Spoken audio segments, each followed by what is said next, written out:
Imagine you are building a website. On the front end, you use JavaScript. It runs inside the browser. It controls buttons, forms, and animations. Now you move to the back end. You still want to use JavaScript. But there is something important to understand. JavaScript needs a runtime environment to execute. In the browser, that environment is the browser engine. On the server, that environment can be NodeJS. NodeJS is a runtime environment that executes JavaScript on the server. It gives JavaScript access to the file system, network operations, and databases. So how do we actually use Node.js? First, we install Node.js on our computer. Then we create a simple file, and we run that file from the terminal. That's it. You are now running JavaScript on the server using Node.js. Let's walk through 8 simple examples to understand what this really means. You use a loop. You repeat an action multiple times. Everything you already know about JavaScript logic works exactly the same way here. You use a while loop.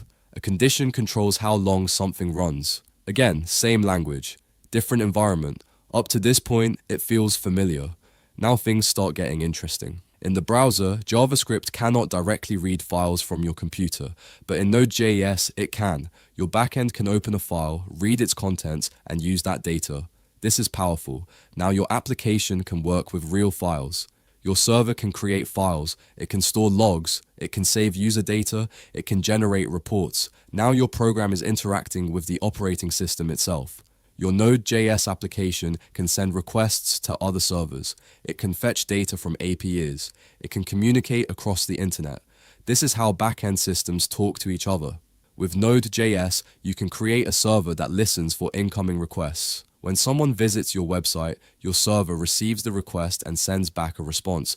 Now you are not just consuming the internet, you are serving it. Your backend connects to a database. It can store information, it can retrieve information, it can update and delete information. I tried to explain Node.js as quickly as possible in just 2 minutes. To support us, you can subscribe to the channel and like the video.